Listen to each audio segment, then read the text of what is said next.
Okay, welcome. Welcome. Well, unfortunately, we have audio video sync problems again. It was working in my test perfectly, and it was working 15 minutes ago, and then it just quit working. Such is technology. Oh well. So, if you'll forgive that now this looks like a badly dubbed sci-fi movie from the 50s, maybe try to not watch the video and just concentrate on the audio. We'll get this working eventually. Sorry. Okay.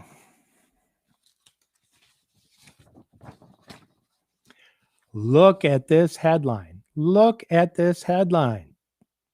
House Democrats to unveil bill to expand Supreme Court from 9 to 13. Well, while this is not the most outrageous action of the new imperial administration, it certainly is one of the most concerning. Of course, Article 3, Section 1 of the U.S. Constitution delegates to Congress the power to establish, and I'm quoting here, one Supreme Court and in such inferior courts as the Congress may from time to time ordain and establish. End quote. The Judiciary Act of 1789 set the number of justices at 6. From there, it went to 7, then to 9, then to 10, then back to 7, and finally 9 in 1869. Now, were all these changes purely political, or were they adjustments and corrections to the founders' intent, like the adjustments to the presidential electoral process? Well, yes and no. When FDR was obstructed in his progressive New Deal agenda, he attempted in 1937 to pack the Supreme Court for purely political reasons. He wanted to take it to 15 justices. That plan proved wildly unpopular with the American people, and it did not come to pass. Now, again, the Harris-Biden administration is going to revive the court packing scheme in order to facilitate their radical agenda to destroy our constitutional representative republic. This attempt should sound an alarm for all U.S. citizens. Even liberal Justice Stephen Breyer issued a "be careful what you wish for" in a warning in a recent speech. He said, and I quote here, "If the public sees judges as politicians in robes, its confidence in the courts and in the rule of law can only diminish. Diminishing the court's power, including its power to act as a check on other branches." End quote. If there is no respect for the law, then there is anarchy. Where there is anarchy, there is a power vacuum, and nature abhors a vacuum. And Hoosiers, who is ready to fill that power vacuum and restore order? Well, it's none other than the Marxist-inspired oligarchy. It is all part of a carefully crafted and implemented plan that began with Marx, Lenin, Stalin, and Mao, and now continues with their successors and the useful idiots in our own government. Are we over the edge or still on level ground? Hoosiers, do not despair. Do not despair. There is a solution for this madness. The Constitution solution. Well, hello, I'm Chris Magera, Dr. Chris Magera from Warsaw, Indiana, with yet another episode of The Constitution Solution. Tonight, I will continue the discussion of the Indiana Constitution, which is the foundation of our new Firewall, Indiana. This is where we make our stand. In order to have firm convictions, you must have a thorough understanding of the basis of our sovereignty as a state. And you must know how the founders of Indiana sought to secure your God-given natural rights and liberties by virtue of a state government based upon the Indiana Constitution. Now, in the last episode, we reviewed Article 1, the Indiana Bill of Rights. Tonight, we move on to Article 2, Suffrage and Election. Now, considering the debacle of the 2020 presidential election, this is not just some obscure technical section. This is vital to the institution and functioning of Indiana as a constitutional, representative, sovereign state. Okay, Hoosiers, here we go. Pay attention. Now, keep in the back of your mind my previous admonitions concerning how one interprets a 19th century document. You must interpret it in the context of the time when it was written. Consider the meaning of the words,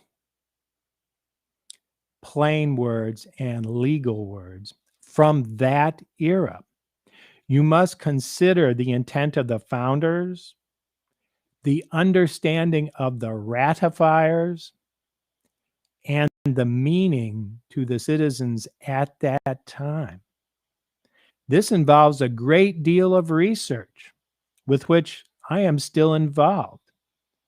So for this initial reading, we can take a textual approach with as much originalism as can be deduced at this time. Also, this is the 1851 Constitution with amendments as recently as 1998. The original Indiana Constitution was from 1816. Okay, here we go. Article 2. I'm just going to read it through and then we'll talk about it. It's short, don't worry. Article 2, Suffrage and Election. Section 1, all elections shall be free and equal. Okay, so far so good. Section 2A, a citizen of the United States who is at least 18 years of age and who has been a resident of a precinct 30 days immediately preceding an election may vote in that precinct at the election. Subsection B, a citizen may not be disenfranchised under subsection A if the citizen is entitled to vote in a precinct under subsection C or federal law. So you can see the federal law gets inserted in here. Now, subsection C, the General Assembly may provide that a citizen who ceases to be a resident of a precinct before an election may vote in a precinct where the citizen previously resided if, on the day of the election, the citizen's name appears on the registration rolls for the precinct. Section 3 was repealed. Section 4, no person shall be deemed to have lost his residence in the state by reason of his absence, either on business of this state or of the United States. That takes into account the military business, or if you're a state worker and out of the state. Section 5 was repealed, 1881. Section 6, every person shall be disqualified from holding office during the term for which he may have been elected, who shall have given or offered a bribe, threat, or reward to procure his election. Section 7, repealed, 1984. Section 8, the General Assembly shall have power to deprive the right of suffrage and to render ineligible any person convicted of an infamous crime. That's kind of important. Section 9, no person holding a lucrative office or appointment under the United States or under this state is eligible to a seat in the General Assembly, and no person may hold more than one lucrative office at the same time, except as expressly permitted in this Constitution. Offices in the militia to which there is attached no salary shall not be deemed lucrative. Section 10. No person who may hereafter be a collector or a holder of public monies shall be eligible to any office of trust or profit until he shall have accounted for and paid over according to law all sums for which he may be liable. Section 11. In all cases of which it is provided that an office shall not be filled by the same person more than a certain number of years continuously, an appointment pro tempore shall not be reckoned a part of that term. Section 12. In all cases except treason, felony, and breach of the peace, electors, that means you, electors shall be free from arrest in going to elections during their attendance there and in returning from the same. Section 13, all elections by the people shall be by ballot, and all elections by the General Assembly or by either branch thereof shall be viva voce, voice vote.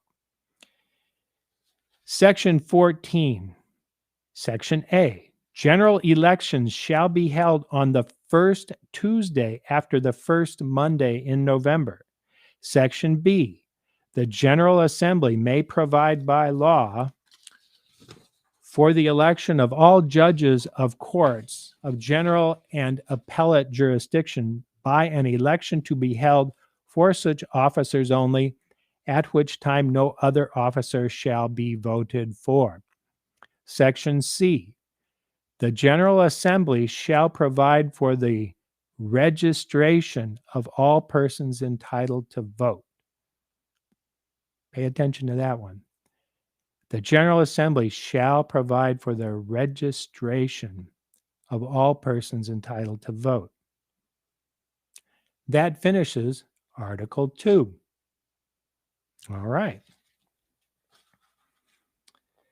Okay, that was inspiring. I'm not joking. It was inspiring. Now, how many of you out there think that the elections of 2020, president, vice president, U.S. Senate, U.S. representative, were free and equal? Now, given today's cancel culture, we have to use code words to escape censorship of the artificial intelligence. Here's a question for you. Can AI read lips or signs?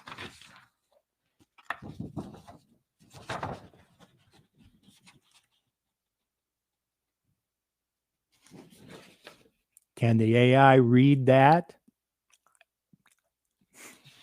Okay.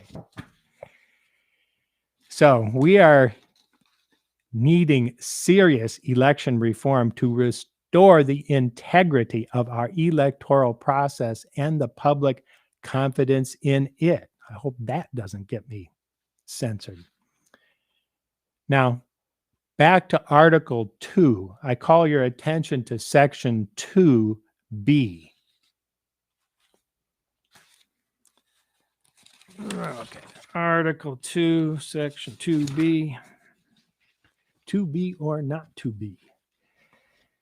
That is the section. Section 2B.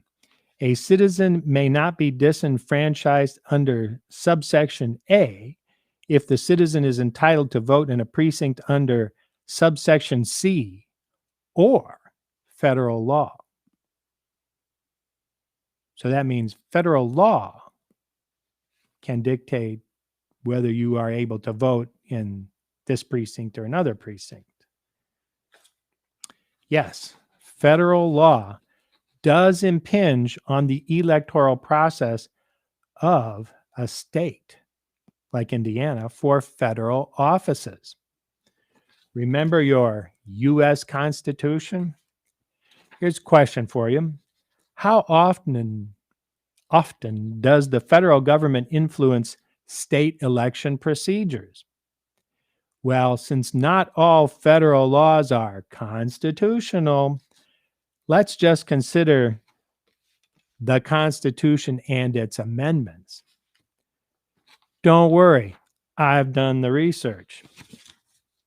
For all you Constitution geeks out there, I count 11 constitutional insertions of federal power into state electoral processes. 11. Also, for those detail-oriented in the audience, let me recommend a series of articles on election integrity and solutions by Rob Natelson, Natelson, Robert Natelson, Professor Robert Natelson. These articles appeared in the Epoch Times, that's EPOCH, Epoch Times, between December 21st, 2020 and January 11th, 2021.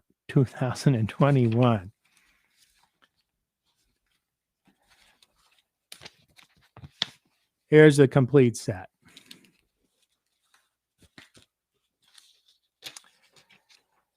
Now, Rob Natelson is a noted professor of constitutional law and one of my favorite sources of reference. We move these articles out of the way. Okay. I'm going to go through the list of the 11 ways the U.S. Constitution inserts itself into Indiana elections. Are you ready? Article 1, Section 2, Clause 1 of the U.S. Constitution. The states specify qualifications of eligible voters for United States representative. The states specify qualifications. Article 1, Section 4, Clause 1, the so-called time, place, and manner clause. Congress may make or alter time, place, and manner, but it's primarily a responsibility of the state legislature. Article 2, Section 1, Clause 2. State legislatures appoint presidential electors. Those words are important. State legislatures appoint presidential electors. No governors are involved in this process. None. Article 2, Section 1, Clause 4. Congress may determine the time of choosing presidential electors, which day shall be the same throughout the United States. That's mostly a quote. Now that article and section argues against early voting and mail-in ballots. Professor Natelson explains in his article. Amendment 14, Section 2. If voting franchise is denied, then the state gets less representation. That 14th Amendment does give Congress the authority to make enforcement laws, which was different than these other things.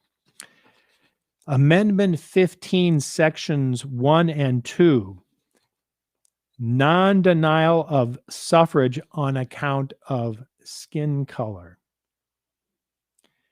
does give Congress enforcement power. Congress shall have power to enforce this article by appropriate legislation. That's a quote. Amendment 17, popular election of senators.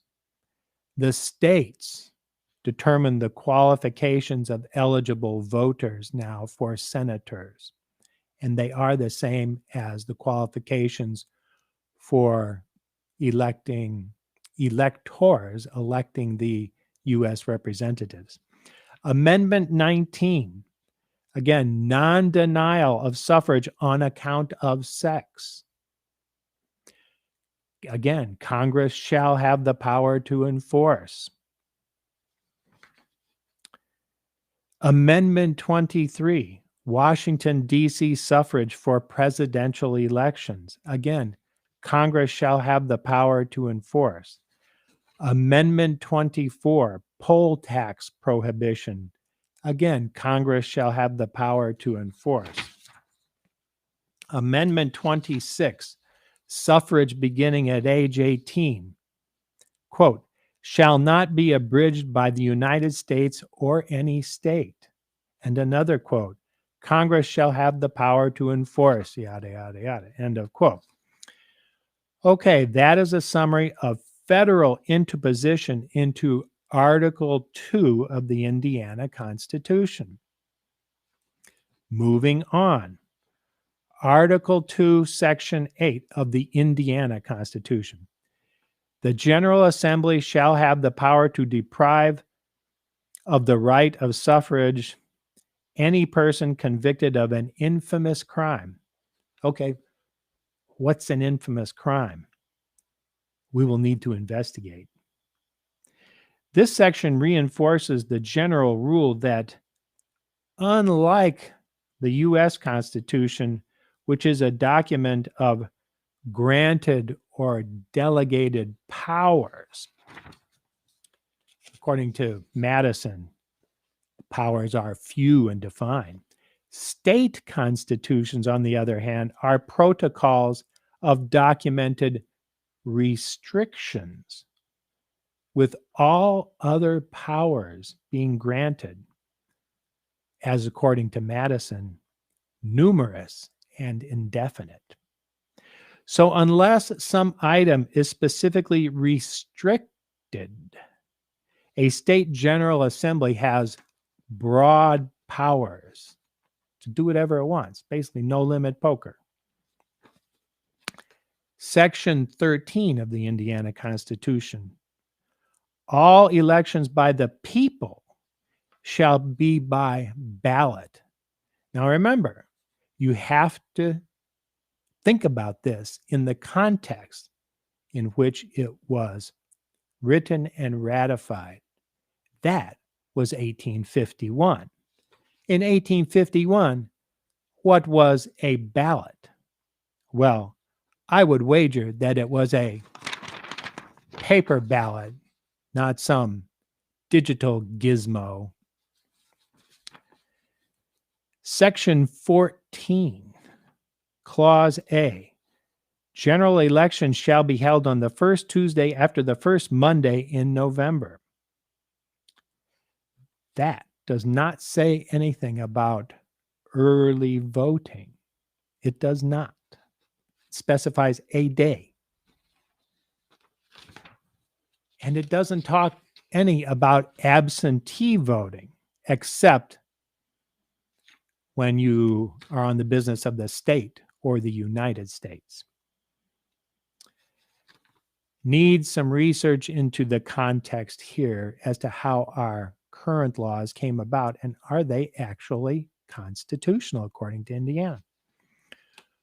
Clause C, the General Assembly shall provide for the registration of persons entitled to vote, end quote.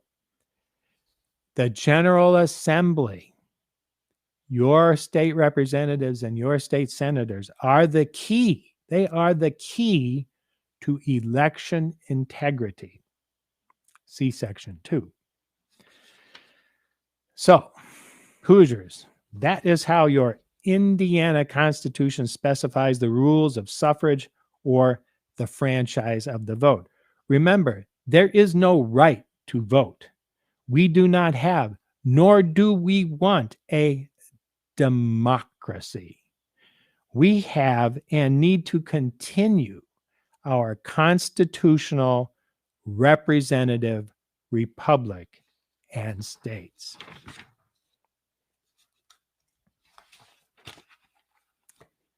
Okay, here I have a big bundle here.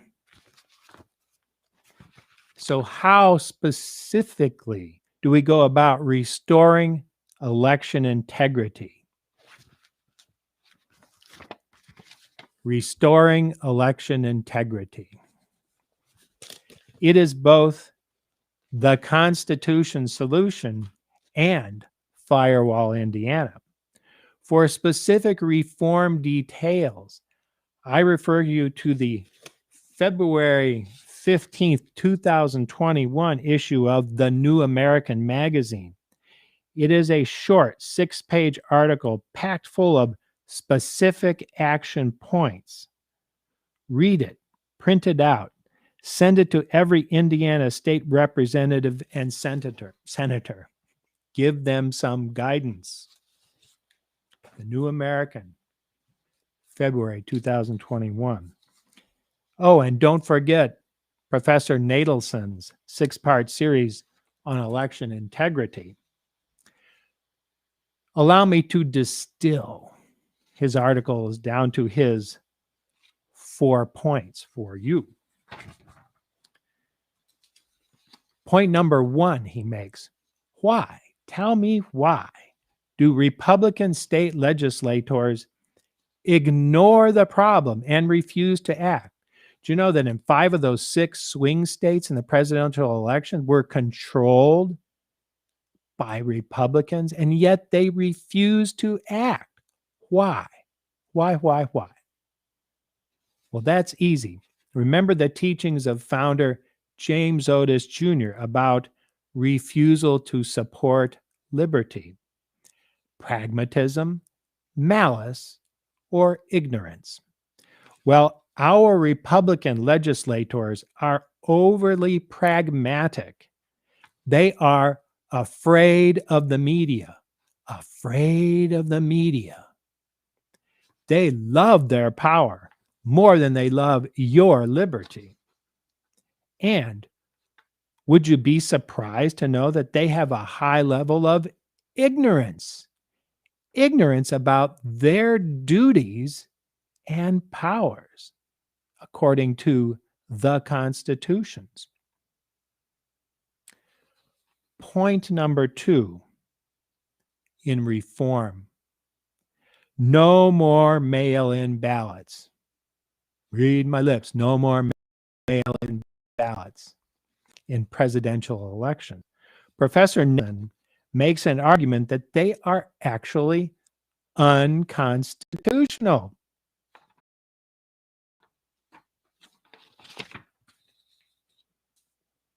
Number 3, how do you counter the ability of swing state or any state with a large urban Democrat machine that's controlling these cities and the electoral process, and they can engage in outright voter fraud? I said it. They can engage in outright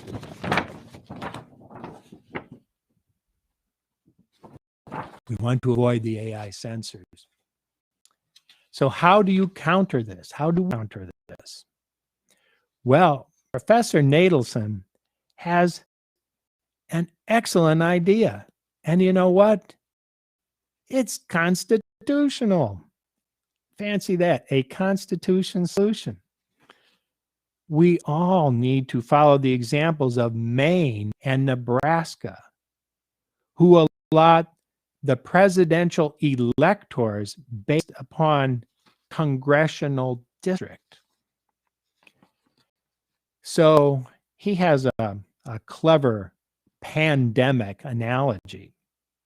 What you do is quarantine the corruption of one or a few corrupt districts and not allow them to infect the entire state. Think about that. Draw a circle around Madison, Wisconsin, Chicago, Atlanta, Phoenix. The list goes on. Philadelphia, Pittsburgh. The places with big democratic machines. They can do their fraud there, but they're not going to get all the electors. Okay, think about that. Number 4, and if all else fails and there is no other way out, there is the Article 5 Convention of the States. The Article 5 Convention of the States for proposing amendments. Now,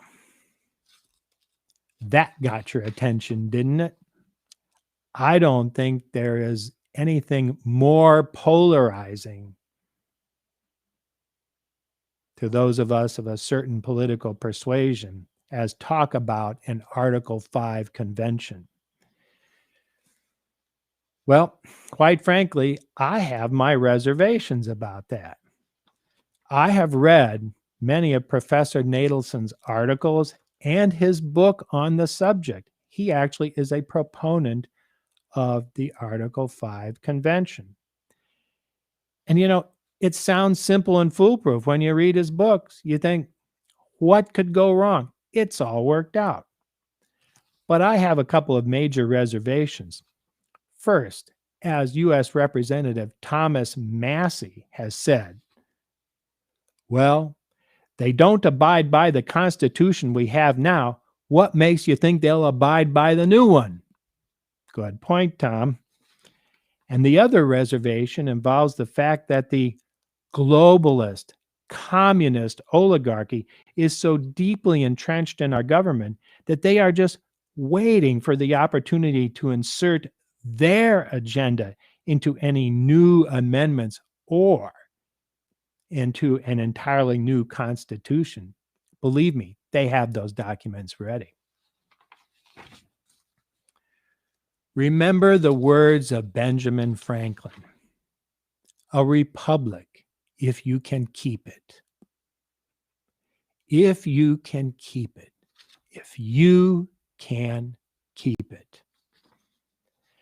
Now more than ever, we need the Constitution solution. Well, that's it, folks. So please join me for another episode, 7 p.m. 2 weeks from now. That'll be April the 29th. And the subject will be the Indiana Constitution, Article 3, the distribution of powers. It's one paragraph. And Article 4, the legislative branch. And seeing as how we're wrapping up the legislative session, that should be very appropriate. Be there. Well, in closing, remember, doctor's advice, wash your hands, don't touch your face, and above all, keep your distance. Keep your distance from those socialist, statist, globalist, collectivist politicians and bureaucrats, because Hoosiers, now you know exactly who they are. They can no longer hide. Well, good night, Hoosiers. Stay safe and live your Constitution. Good night.